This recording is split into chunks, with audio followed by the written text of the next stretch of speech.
Going, everybody. Bryan Alvarez here on Wrestling Observer Live. We are here every day, Monday through Friday, noon Pacific, 3 Eastern, Sundays, 3 Pacific, 6 Eastern. Saturday mornings, Jim Valley, 10 a.m. Pacific, 1 Eastern. And Sundays with Andrew Zarian. And it is Monday here on the show. And we got a lot to talk about here today. Welcome to our newest affiliate, Real Talk 1540 WYOH. In Youngstown, Ohio. Special thanks to Operations Manager Carl Bloom. It's time to talk some pro wrestling here today, and we got a lot to talk about. Yesterday was AEW Revolution, and what a show it was. I thought this was my favorite AEW pay-per-view I've ever seen. The matches, I mean, 2 of them were just out of this world. 3 of them actually were out of this world. Several great matches. Only one that I didn't think was all that great. And man, that Sting retirement, brother, I never saw anything like it. And I saw the Great Muta's retirement, which had one of my favorite matches of the year, him and Chono. But it was great. And we're going to talk all about it here today. And if you would like to get your thoughts in, I'm going to read some text messages. 425-780-7566. That is 425-780-7566. That's the text message line. 425-780-7566. Let us know what you thought from the show. And there is a lot of fallout from the show as well. We'll talk about Darby. We'll talk about Sting. We'll talk about where they're going with the tag team titles. Dynamite this coming week. There's so much to get into. And, of course, all of the other news as well.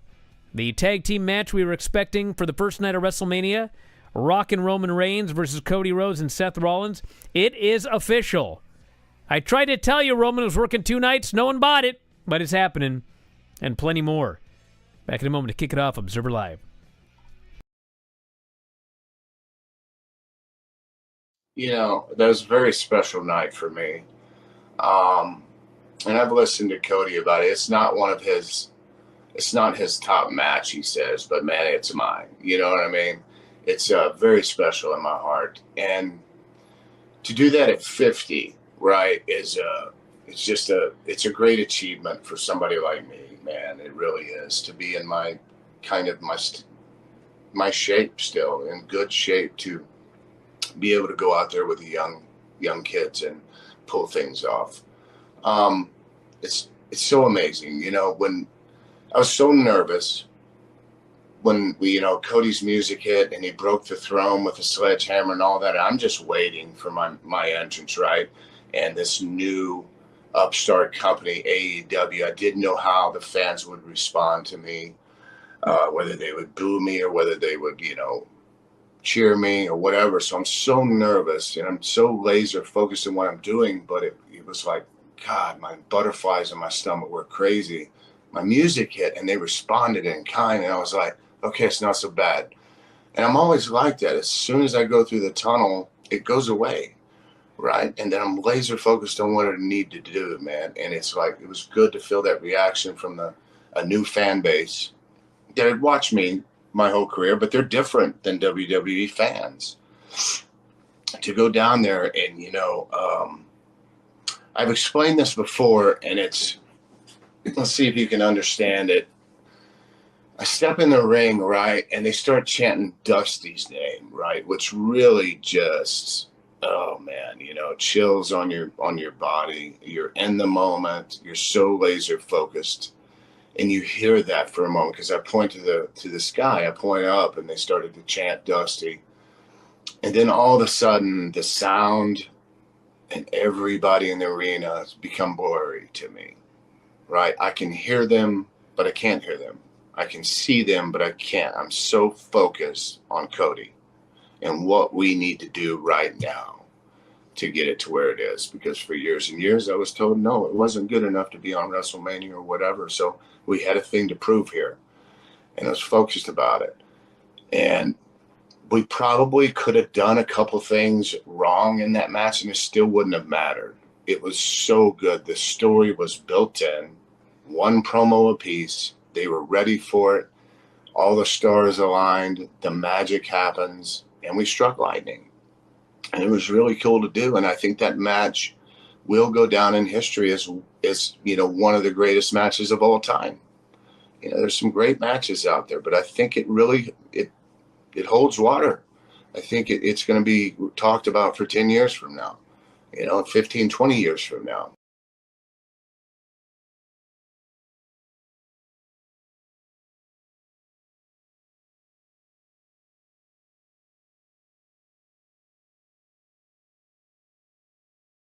Back in the show, Bryan Alvarez here, Wrestling Observer Live. Mike Sempervive, also of WrestlingObserver.com.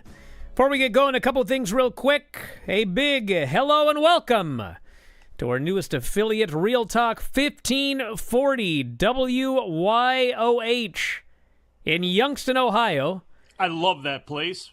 You think I'm lying to you. I'm not lying to you. It's the home of champions. It's the home of men, the home of fighters. Harry Arroyo, Kelly Pavlik, and most importantly, Ray Boom Boom Mancini, my first favorite fighter. Love Boom Boom. Special thanks to Operations Manager Carl Bloom. And Carl, you will learn quickly that Mike is a great liar. What are you talking about? I got a pair of Ray Mancini signed trunks that my brother got for me. That's how big. Yeah, your brother's a big fan. No, you. What are you talking about? If I could fight somebody right now, it would be you. Let's throw hands, son. Now listen. Yes. I also want to mention that on my Twitter, on my X at Bryan Alvarez, sticky to the top, is a link to the archive for all of my members-only television reports, and the full AEW Revolution report is up there. Same with SmackDown and NXT this week, AEW Dynamite. Gotten a lot of great feedback, so thank you, everybody. And if you want to read them, head up there and check those out. And now the news. I need some papers to rustle as I get into the news. You need a wrestling news theme is what you need. Hey, listen, we'll talk about Sting and everything, but I think the first thing I want to talk about, because, usually my first question usually after a lot of these shows is not to try to get like any insider news or scoops or anything like that, but more, is everybody all right? Like, if you know me, that's usually like my first question to everybody. Is so-and-so all right? And everybody's been asking about Darby. And here's the update. Darby Allin needed... Would you like to guess, Mike, before I say it? 200 stitches. I have no idea. I looked at this guy's back last night. It was incredible. And it was like he was wearing a red cape. And I thought, oh my God. They're not going to let him back into the match. They did. He's still streaming blood everywhere out of his back. He needed 12 stitches. Well.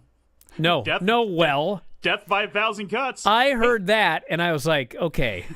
Hold on a second. You mean 1,200, right? Well. Right? 12,000? 12 stitches. So, I don't know how. It's like thumbtacks. But thank God. And that's the story. Well, I think more. So he's on his way to Everest. Honestly, to me, yeah, really, Mount Everest, that's what he's doing to relax after a show like that. Here's my thing. Yes, he went through that pane of glass and shattered into a ton of pieces, so it would really, if he died because he bled out, which they said during the show. I thought I would hear that during a GCW or a Circle 6 show first, that he may bleed out here, guys. I mean, that's what Tony Schiavone said. But my thing was, it wasn't the glass as much as hitting the chair and then hitting the floor, because if you see this from different angles that are online, this was not a joke of a jump. 16 feet through that pane of glass, hitting the chairs in his liver on the chairs and then the floor. That, even more than the glass, is what really got me about that. And it's insane. He's an idiot. But he wouldn't be. Here's the thing: he wouldn't be Darby Allin without it. And you know what? I say he's an idiot because I wouldn't do that. I would think I was an idiot. But the reality is, that's why the Darby Allins, Carl Walendas.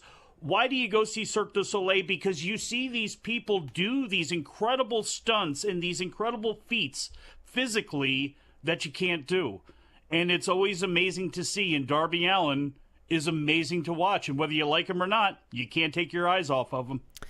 Well, this was my favorite AEW pay-per-view of all time, and the only thing I haven't, you know what's funny, is it's my favorite AEW pay-per-view of all time, and I still haven't seen the opener yet, because BR Live sucks, but I'll try and deal with that later on. I could have tried to watch it yesterday, but I had other things that I had to attend to yesterday. I had a long story for another day. But anyway, Christian beat Daniel Garcia, and from what I saw, like, the heat was insane for this match, and it looked like an incredible match. It was a nice start. I didn't see it. Eddie Kingston, Bryan Danielson was a match where on most AEW pay-per-views it would have been the best match on the show. Absolutely incredible. Eddie Kingston retained the title over Danielson. But this was not every AEW pay-per-view. This match was probably the second best match on the show. Some people argued the third or the fourth. But I thought it was the second best match on the show. We had the All-Star Scramble, which I don't know, man. I guess I'm in the minority. I thought this match was great. Given who they had in it and how many different people, different styles, different sizes, I thought they pulled this off way better than it had any right to be. And Wardlow won, and he will be getting a shot at Samoa Joe at some point. Roderick Strong beat Orange Cassidy. Match was great. Won the international title. Roderick Strong is just a machine. A machine. Yeah. And he destroyed poor Orange Cassidy and beat him clean for the title. We had BCC not only beating FTR in Greensboro, North Carolina, but they beat them clean via double submission in the middle of the ring. They both were choked. And obviously, as we'll get to, the tag team titles are now vacant. So, I mean, there's only two options, okay? Unless Tony's lost his mind. Either BCC are the next tag team champions, or BCC and FTR are in the finals of this tag team tournament, and FTR beats them to win the titles. I don't think there's any other option here. We have got Timeless Tony versus Deanna. I mean, wrestling-wise, I would say it was good. Everything else about it, the fans, they do not care about Deanna. They do not want to boo Timeless Tony Storm. There was no heat for this match, and it was not in any way surprising. I could have told you this would happen. In fact, I did. I told you this would happen going in. It's the same problem we've had with every promo segment they've done, but we just keep trudging on because things take a long time here. Will Ospreay, Takeshita. Probably going to end up one of the top 3 or 4 matches of the year. Absolutely incredible. Will Ospreay should, on Wednesday, be the top babyface in AEW. He should be the number 1 guy. He should win the title at Wembley. I don't want any arguments. I don't want this to take a year. I mean, let's do it now, because he can't do this forever, but he can do it right now, and we need a top babyface. Hallelujah. Samoa Joe beat Hangman and Swerve, and I will say the good thing about this is I think they actually finally pulled the trigger on Swerve actually turning babyface. I've heard people try to tell me that he is, but he's not. And based on what they did with him and Nana, clearly there is a actual turn coming. And the sooner they do it, the better. Because people want to cheer him. And he is a heel in a heel group. And it's time. And it was actually time a long time ago. Just like with Tony Storm. And then Darby and Sting. This was the big question. Is Sting going to put them over? Or is he going to retire undefeated? And, my prediction was he was going to put him over. But in predicting that, I said it would be wrong. He needed to win this match. I had no doubt whatsoever in my mind. And he did. And it was awesome. And now that I know Darby only had 12 stitches, last night it was like, if I would only have changed one thing, it would be Darby's glass bump. Otherwise, it was perfect. Now I found out the guy had 12 stitches. Man, I wouldn't change anything. This match was perfect. What about Ric Flair taking feet to the head? He probably wished he could have gone through the glass. Well, that's a good point. The fact of the matter is, it was perfect. And I loved it. And I have nothing but good things to say about this show. Except for that. Anyway. Back in a moment, we'll get more of Mike's thoughts and all the other news coming out of the pay-per-view. Observer Live.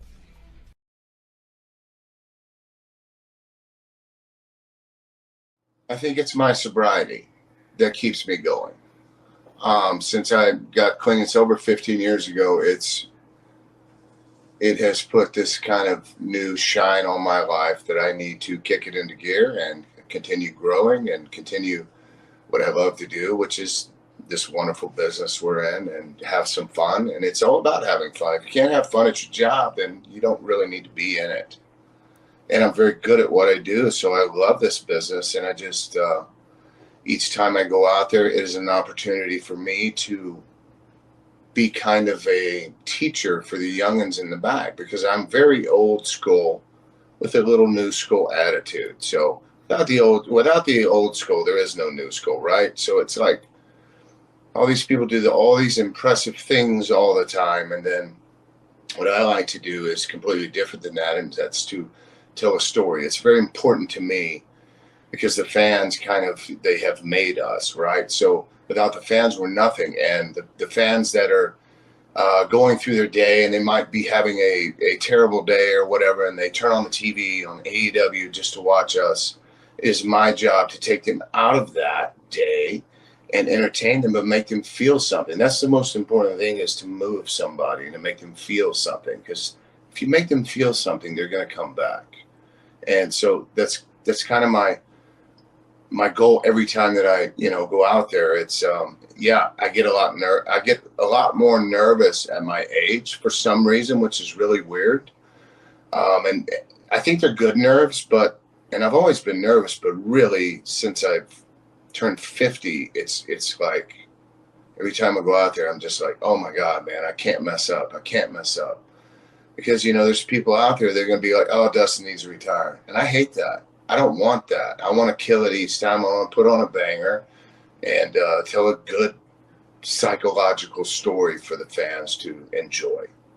I don't think I really need to prove myself anymore, but I think it's just an internal thing that I need to prove to myself, hey, I can still go out there and do this, right? But as far as proving to anybody else, I believe people know how good I am, and that I can go out there and wrestle circles around some of the youngins even still today.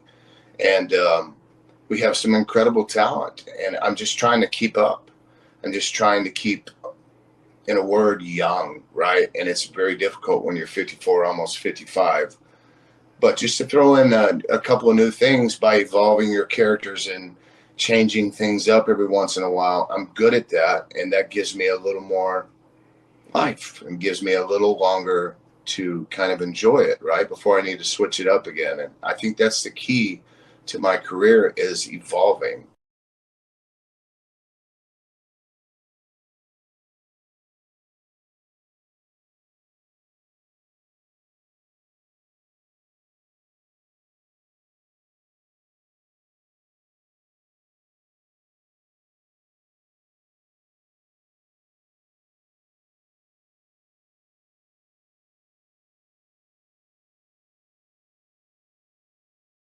Back in the show, Bryan Alvarez here, Wrestling Observer Live. Mike Sempervive, also of WrestlingObserver.com.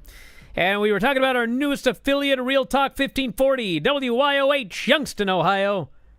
And Craig Keating here on the X says, congratulations, guys. We enjoy having the show on 99 KMSR 98.9 FM, 1520 AM in Mayville, North Dakota. Hopefully there will be more affiliates to come.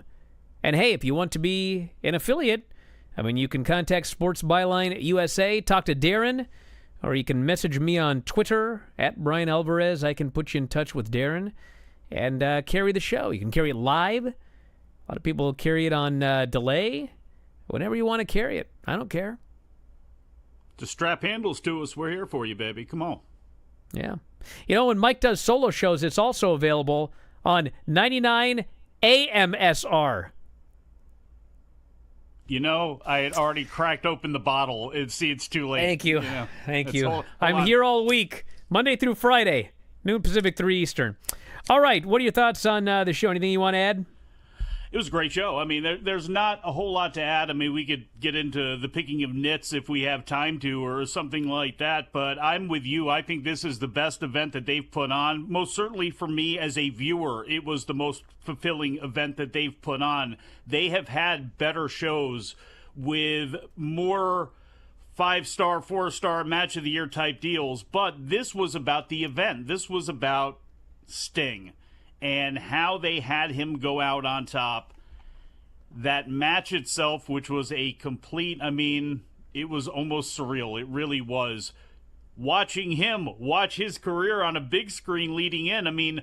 The video packages that were done leading into this show were phenomenal. And they deserve all of the credit in the world for that. They matched the gravity of the event, and I thought it was fantastic from that point of view. All the aesthetics that went into that, all of that stuff, I thought it was great. Darby Allin is a madman. That is absolutely for sure. I will say this. At first, when they first announced the match, I was like, well, why not FTR? You're in the Carolinas. It's a tag match. This seems to be too perfect. As time went on, as it got closer, I certainly changed my mind. And then after watching it, it was galvanized that the Young Bucks were the perfect right opponents in the perfect, I want to say the perfect characters, but they did what they did as far as being these smarmy chumps that were trying to just destroy everything. They were fantastic, and them bouncing all over the place for them was phenomenal. I thought it was great. As far as the rest of the card goes, I'm happy Samoa Joe is still the AEW World Champion. I'm happy that Paige and Swerve are still going to be going at it for the reason that you mentioned. We know right now Adam Page can get booed. With Swerve, he's getting cheered nonstop. We got to figure out something between he and Nana. Maybe there's not a break there exactly, but there's got to be something where his promos and all that sort of stuff, he doesn't change his style, but he adapts it more to being a babyface. Will Ospreay and Konosuke Takeshita? I could pick nits about this match, about little things here and there, but the bottom line was it was phenomenal. And an incredibly athletic contest. Is it a little bit too video gamey? Yeah, but that's 2024. That's how it goes. And if you're going to do that... What an old man. But here's the thing. If you're going to do that, beat Konosuke Takeshita and Will Ospreay, who was an absolutely amazing professional wrestler. And as you mentioned, I don't know how long this thing's going to go on between he and the Don Callis family before he finally breaks away. But I tell you what, he's going to break away. He's the biggest star that they're going to have until they screw it up or until something happens. So I'm all for building towards him winning that title at All Out 2 or All In 2, whatever the hell it is. So, I want to hear some other people's comments about it too, and I don't know if you offered it up. Well, I'll get to that in a moment, but I got one other thing I want to say. Sure. Which, yes, I have to bring up WWE. Why? But this is constructive criticism that I'm about to give, okay? Good. I watched this show, and I watched Elimination Chamber, okay? And the thing with both shows is they actually have a fair amount in common.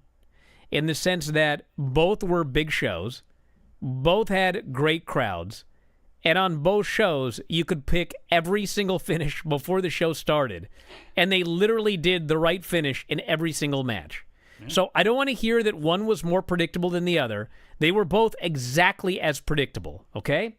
But there is a big difference between the two shows, and that is that this one was 4 hours long, and it flew by. Flew by.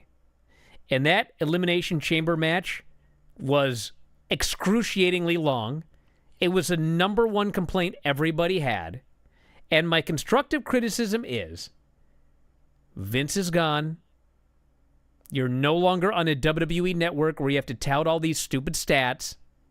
Just get in there and do what AEW does, which is you do a match, you have a 30-second video package, and you do another match, and you have a 30-second video package, and you do another match. There was a period on that Australia show between a match and another match, and granted they had a Grayson Waller segment in between, but 45 minutes of nothing, okay? Why? And you know what's amazing about it? There was a period where WWE, the main roster, it sucked. They were just hemorrhaging fans year over year. But everybody was raving about what? NXT TakeOver. And every one of those takeovers was 2.5 hours long. It was boom, boom, boom. Great match, package. Great match, package. Great match, end. Over. They did not stretch them out to 4 hours. They did not have and those were like four match cards, just like Australia. They didn't stretch it out 4 hours and make you sit through a bunch of nothing, okay? There's absolutely, positively no reason that you can't do a 2.5 hour pay-per-view or a 3.5 hour pay-per-view and just get in and get out. Nobody's going to complain. I never saw somebody complain that a takeover was too short. And you know what? People will complain about anything, okay? They'll complain about anything. I never heard one person say, I'm mad that takeover was too short. Never. But you know what I hear about every WWE pay-per-view? Why was it so long? Why do they drag? It went on forever. So, stop doing it. Nope, not going to stop doing it. You know why this is. No, actually, I don't anymore. I knew back in the day on Peacock where they go, well, you know. Dude, the commercials are like a minute long. Brian? They're not 45 minutes long. They are treating this as if it is a boxing pay-per-view almost. To the point where sometimes, you know, I wonder if the matches matter, but that's how they're doing this. I don't like it either, but I can guarantee you they are not going to change it because they have set this thing up where if they can add more advertisers, that's easily done now. And yeah, they are too long. I wish it wasn't the same. I wish AEW would not have a pay-per-view that goes till midnight on a Sunday night. Guess what? That's what they do. I can't do anything about that. To me, comparing WWE and AEW's pay-per-view, look, WWE's not going to change. AEW doesn't have to do this, nor does any other wrestling promotion have to do this, nor do they do this. So I accept it here because that's what this is going to be, because I understand what it is. Yes, I wish they would add some more matches. I do, if you're going to have a show that long, and I wish they'd cut back on the breaks, but you know darn well that's not going to happen, and you know why they're opening it up. It is for more advertising, and it is for things that benefit them from a business point of view. Bro, they did this long before they had advertising. They did this on the WWE Network. They just want to stretch it out forever. I can watch a 4-hour WWE pay-per-view in 90 minutes. There is absolutely no way that there's 2.5 hours of advertising. It's but just if they need those, sitting there. Taking those numbers and then turning them into advertising as they do with all of their nonsense numbers. And at least this one, unlike the YouTube numbers, aren't as much of a nonsense number that you can go and shop around because we had X amount of people watching for X amount of time. And it's just a completely... Look, if you want to complain about something, brother, you want to complain about something. Oh, I will later. About Bleacher Report. How about we complain about that? I'd rather be positive for a while because I'm going to really launch in about 10 minutes here about something. AEW tag team titles are vacant. They are starting a tag team tournament, and I presume it's going to start on Wednesday. But we really don't have anything for Wednesday except a Will Ospreay match that may not even take place because he got his back all jacked up. But they'll be doing a tournament, and Sting and Darby obviously will not be in the tournament. And I don't think Darby's going to be in the tournament. In fact, I know he's not going to be in the tournament because he's got a match with Jay White coming up in 2 weeks at Big Business. And then at the end of the month, he goes to climb Mount Everest. So we shall see what teams end up in this tournament. And hey, you know what? I ain't going to complain, but end of February was a week ago. They mentioned nothing about rankings. So hopefully we've moved on past that. Oh, doubtful. Just wait. But yeah, they top 8. Don't your top totally 8 dropped teams? Don't your top 8 teams now have to be entered into this thing? I mean, I just pick 8 teams, brother. Greensboro Coliseum. Thank you, Sting. The city has proclaimed March 3rd, Thank You, Sting Day. They provided black baseball bats to Sting, Darby, Tony Schiavone, Jim Ross, Tony Khan, and Ric Flair. Hopefully this is a annual holiday in Greensboro, North Carolina. We got a new AEW pay-per-view. Talk about that after the break. Observer Live.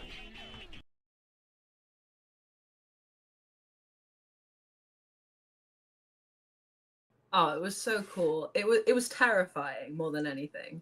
I almost wish I fell off right at the end, and I almost wish I'd have fallen off earlier on, because at least it would have been done and it would have been out of my system. But the fear of falling off of that thing is so much worse than actually falling off of it. But it was so cool. Like, the amount of things you can do in a match like that, if you think of all the things you can do in a match, and then you add 6 other people, and then you add this huge structure that you can all hang off of, like, there's just so many ways to get around it. And obviously I was sharing it with some incredible women too, lots of women that I'd never even wrestled before, so that was a whole thing in itself. But yeah, it was crazy. It was a great time, but I reckon I'd like to do another one, but maybe not loads of them. Yeah, it is cool. I guess that match was especially it being the first TNA pay-per-view in a long time. There was a lot of eyes on that show, and obviously we were the first match on the show. So it did really kind of throw me into the deep end a little bit of so many people that might not have even been watching TNA at the time had tuned in because this was the first pay-per-view back, and then I'm one of the first people they see, and they might not have even ever heard of me. So it was a really nice way, I think, and a really good showcase for me to kind of show what I'm all about in like a really exciting way, as opposed to just being, brought on TV, which would have been great, but it was so exciting to do it, in Vegas on live pay-per-view. Like, there was so many cool things about it. Yeah, it's great. I think it's really kind of exactly what I needed at this point in my career. Obviously, like you said, I was in NXT UK a bit, but I was even younger when I was there. I was about 19 when I signed, so it's a lot to handle at a very young age. And then I had a year or 2 out just doing the independents like throughout the UK, and then coming over to Canada, and we started doing stuff with Impact at the time. It really helped kind of, I think, level me up. As much as obviously I'd been in WWE and that was really cool, I don't think I was necessarily ready for that sort of stage at my age and my experience level, but it gave me so many tools that I think now I can bring to somewhere like TNA, where I'm a bit more grown up, a bit more experienced, and a lot more prepared for it. So I really think it's like the perfect place for me to be right now, to kind of show the rest of the world what, say, here in the UK, everybody else already knows. So it's nice to be able to share it and get a bit more kind of like international notoriety, I suppose. It was crazy. Like, obviously we'd done a little bit with them with Subculture. So it wasn't out of nowhere, but it was very much like, okay, like they understand what I'm trying to put out into the world. And I think that's the biggest thing I've got from it, is that there's a lot of trust in someone giving you a job like that. It's them going, we know that you know what you're doing and we want to help you get there.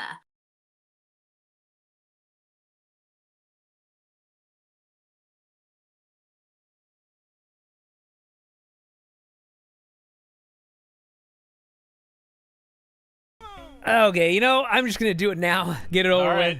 All right. I had something I was just going to open the show with today, but Sting's retirement was so awesome. That pay-per-view was so great. I'm glad we spent 40 minutes before I had to get something off my chest. But, I watched SmackDown on Friday. Really enjoyed the show. Loved the main event, Randy Orton and Austin Theory. But, I tweeted something on Friday night. And I can't read the whole thing because I actually dropped an F-bomb, which I rarely do, but it was deserving in this. I wrote, Randy Orton saving a botched superplex in mid-move was one of the craziest effing things I have ever seen. Just putting over a spot and Randy and 360,000 views, 839 likes, 56 retweets, and 125 comments. 125 comments. What did people have to say about my tweet? Well, you know what they said? They were explaining working to me. You know what I don't need is a bunch of nerds on the internet telling me about how wrestling works, okay? Let me tell you how wrestling works. Austin Theory is not the one that saved this spot, okay? If you didn't see it, it's all over Twitter. And if you knew anything about anything, you would watch it and you would understand exactly what I was saying and how I was right that Randy Orton's the guy that saved this thing. What happened is Randy takes him up to do a superplex. But as he's climbing the ropes, he slips.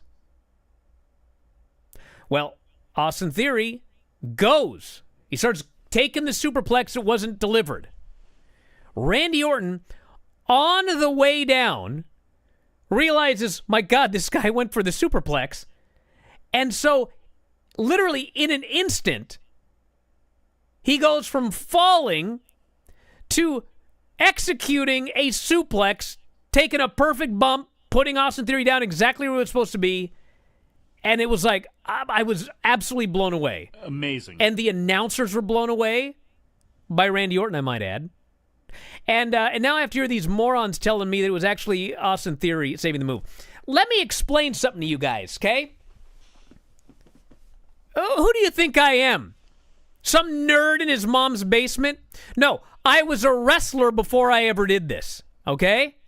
I've been doing this job here since 1999, okay? Before I did this job, I was a wrestler, okay? Most of you nerds weren't even born in 1999. You're going to try and tell me how this business works? Listen, when you're going to take a bump, unless you want to die, if you're going this way, what do you got to do? Well, you got to tuck your head. How do I know that? Well, because not only was I a wrestler, but I was a gymnast. And I understand rotation. You got to tuck your head, okay? So Randy Orton's standing there getting ready for his suplex. He's got Austin Theory's head. What do you think Austin Theory's doing? You think he's over where the cameraman is watching this? No. He's sitting there upside down, and he's got his head tucked, and he can't see anything.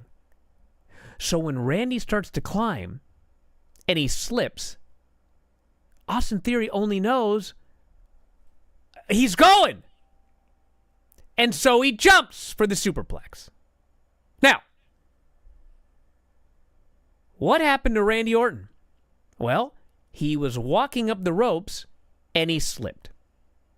Have you ever been walking up a ladder and your foot slipped? What happened? Well, I don't know about the rest of you nerds on Twitter. You probably fell down and broke a bone. But if you were an athlete, like myself or Randy Orton, you would slip, your foot would end up on the ground, and you'd start climbing the ladder again. Well, that's what Randy was going to do. He slipped. It's not like he fell down. His foot slipped. So as his foot is slipping, he realizes, well, this guy's going. Okay, if Randy didn't do anything, he would have landed on his feet, Theory would have flipped over like an idiot, landed on his back, and Randy would have looked at him and been like, well, huh? And it would have been an obvious botch spot, and they would have both looked stupid. But Randy realized he was going, and so, boom, he turned into a vertical suplex. in an instant. You ever watched MMA? Well, a lot of you probably watched it, but you've never done anything resembling it like I have as a black belt in jiu-jitsu. Everybody watches the referee and they go, oh, let me watch 95 replays and then I'll determine that this referee was incompetent. Oh, you had 95 replays to determine that? Well, guess what? The referee had a split second to make a decision. A split second. He did not have instant replay. And you know what? Randy Orton had a split second to make a decision. And in a split second, he turned a fall into a vertical suplex, and he saved the move. So don't sit here and tell me that Austin Theory is the guy that saved the move, because while he was upside down, not knowing what was going on, he decided there was movement, and so he jumped. That's not saving a move. And then these idiots go, oh, you said this because you hate Austin Theory. Well, first off, I didn't say one negative thing about Austin Theory. And if you're following me on Twitter, which you are because you wrote a bunch of stupid stuff on my timeline, you could have scrolled down one tweet and seen me say that Austin Theory deserved an award. Do you know what an award is? Most of you don't. You've never won one. But he deserved an award because he did that dive roll into the ring where he goes a dive roll and then jumps up into the blockbuster. He jumped up in the air, Randy Orton, he took the greatest bump. That spot was so awesome. And he took the best bump, and Kevin Owens, who's been doing this forever, not as long as me, I might add, but forever, he totally marked out. He totally marked out at ringside for that spot. And then they do a kerfluffle afterwards, which actually is a kerfuffle, but I like to change it because it sounds better, kerfluffle. And Kevin Owens hits the ring, and he booted Austin Theory, and he hit him with a stunner, and Austin Theory took the best leaping stunner bump I put over both of these bumps, and I said he should win an award. So the simple solution here is quit following me, quit typing stupid stuff on the internet, go outside, at least walk, and get off my back. I'm done. And apparently your lawn, too, there. Man, how's your territory doing, pal? Anybody send any of those to you? How's my territory doing? Don't even get me started. Just let me know when you want to catch these hands, okay? So, we got more news here. Bleacher Report. I'm not even going to talk about that. No, I shot my shot. I'm done for the day. No, but it sucks, okay? FCC, it sucks. We need to worry about them. That is a Brian and Vinny show if you want to hear about Bleacher Report. Yeah. You know, Bleacher Report sucks. It sucks. Just sucks. Huge. Huge. Actually, I don't know what the right term would be. I really don't. Because sometimes that one can bring you joy. There is no joy in anything that Bleacher Report ever does. Nothing. None. Now, I should note that Paul Heyman, a lot of people have been asking, hey, WWE going to do a Hall of Fame this year? What's going on? It's March 4th, no announcements. Well, they are doing a Hall of Fame. And the first inductee will be Paul Heyman, the first member of the 2024 WWE Hall of Fame class. Do you need any others? Well, I mean, he absolutely should go in. It's Paul just Heyman funny. And Billy. Finally get rid of Stephanie and Vince. And well, hey, Paul, you're going in this year. It's amazing. Well, he and Stephanie have had such a wonderful relationship over the years. Sure. Yeah. But there will be more individuals being named as well. And one of the names being rumored is Haku. So hopefully we see him going in as well for obvious reasons. And maybe some others. Should note on SmackDown, as we talked about earlier, they did announce that it is official. It is going to be The Rock and Roman Reigns versus Cody and Seth Rollins. And, you know, it was obvious. Rock cut a 27-hour promo to open the show to... Well, there were two promos. There was one of them that he put on social media, which was the best promo. It was the best. 20-minute rant and from me. The one on SmackDown was not as good, but I mean, God, this Rock, I mean, we got to get rid of this guy. Like, not like right now. Like, let's get through Mania and make all this money and everything like that. But then you got to get rid of this guy because everybody else, like, The Rock is way up here and everybody else is way down here. And I'm not just talking in WWE. I'm talking in anywhere in this business. That's why he's number one in both of his chosen professions. He is unbelievable. Unbelievable. And it's just like, God. And man, that clip, he just buried Seth Rollins. And like, as a person, Colby Lopez, I like Seth, but his character is a clown emoji. And I was crying watching this promo. And Rock didn't even go all in. I mean, there was way more he could have. But it was unbelievable. But, you know, it's no mystery. At the end of every segment, Bloodline holds up the finger, and Rock holds up this. Yeah. And you know where this is all going.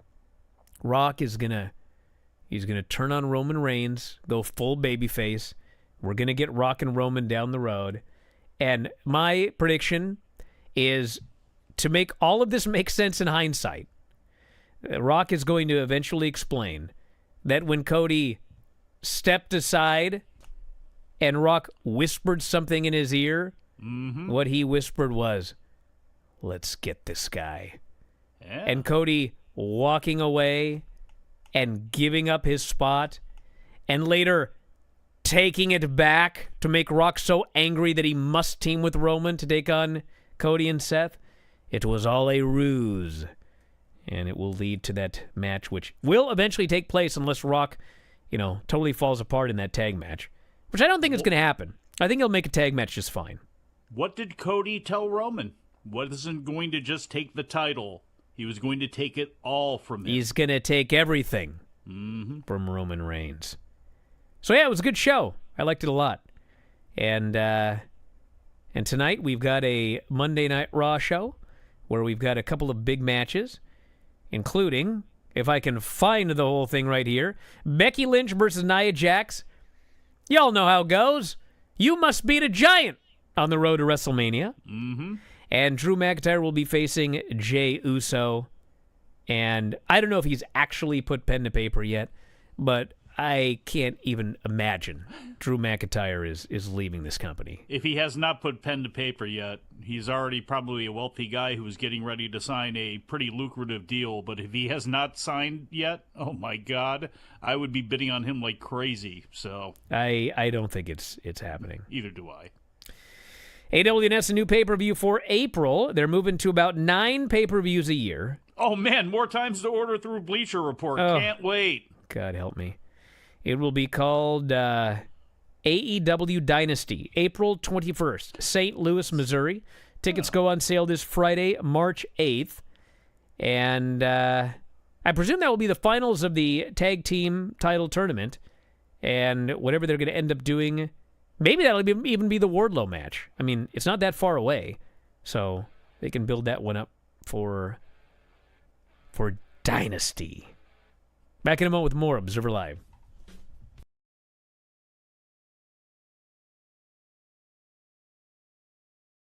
When I first started training. I think it's a lot more common here in the UK to start so young. Whenever I talk to Americans, they're always a bit shocked by it, but most of the people that wrestle in the UK have been doing it since they were very young. But yeah, I started in a little town called Gloucester, which is where my parents lived. And then I found my school in Cardiff, where I live now in Wales, called New Wave Wrestling, and I kind of like grew into myself there. But obviously it's a very little country, so we have to do a lot of kind of, if I could get big here, I can move across and I can get big somewhere else. And it just kind of snowballed very quickly into obviously NXT UK, and then here, like, I feel like it's all happened really fast, and I have to kind of stop myself and be grateful and take it all in sometimes. So I actually got interested quite late, I guess, as a kid. I think I was only maybe 14 when I first started watching it. So the turnaround between me watching it and deciding I wanted to do it was pretty small. But my older brother was like obsessed with wrestling. He's 10 years older than me, and he'd always kind of stay up and watch the pay-per-views. And I remember one day I was just off work off school, sick, and I was in the living room just sleeping, and he came down and he's like, "Oh, can I watch the wrestling?" Because obviously it's on at like 3 a.m. here in the UK. So he came down and asked to watch it, and I was like, "Yeah, sure, I don't care." And I think it was like an elimination chamber, but I remember just seeing it and then being glued. And from that day, I literally stayed up with him every Monday night before school on the Tuesday and watched it with him. And then I don't know, that very quickly became me just Googling wrestling school. And I literally went to the first one that came up. There happened to be one about 10 minutes from my house, which was very lucky. But yeah, I just kind of, it was one of those things that it's such a strange thing to go and do that I didn't really feel like I could prepare too much for it. The only thing I really knew what to do was to go to the gym. So that's how I ended up being really strong because I was like, well, wrestlers are strong. So that's just what I did first. And then, yeah, I just kind of turned up. And obviously being so young, it was quite intimidating, but it was quickly alleviated by the fact that there were so many more young people there than old people. Like, I guess there was just an influx of people of sort of my generation that kind of realized, oh, we can just start, we can just do this. And even if you don't do shows for a few years, at least you're getting your feet in there, you know? So yeah, it's a pretty weird place to grow up, I guess. To kind of become an adult around wrestling is always interesting. But it's always been very good to me, and I've never had any bad times growing up for it.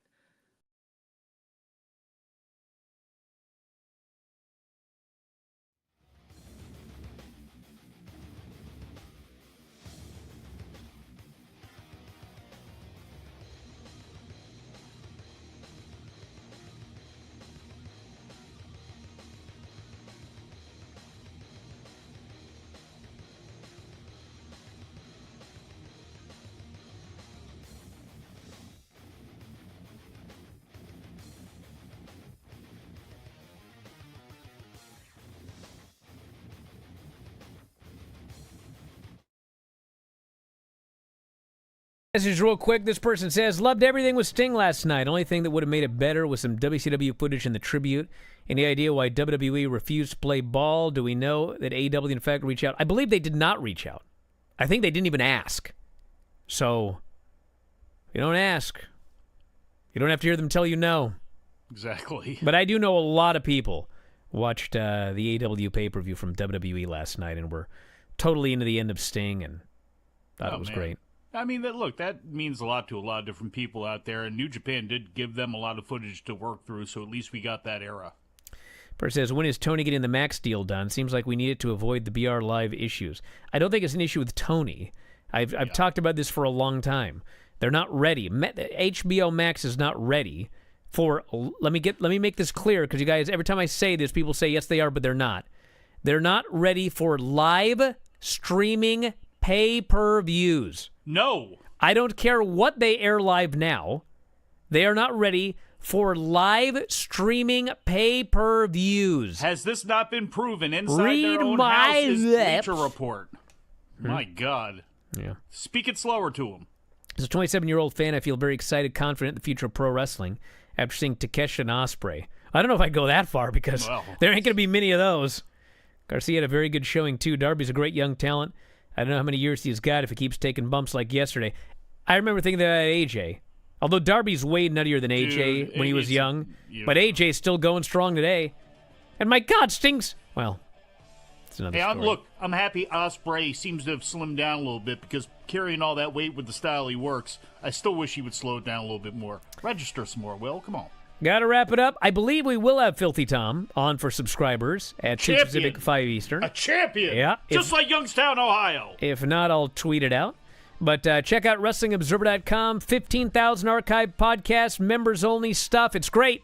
And we'll talk to you next time, Wrestling Observer Live.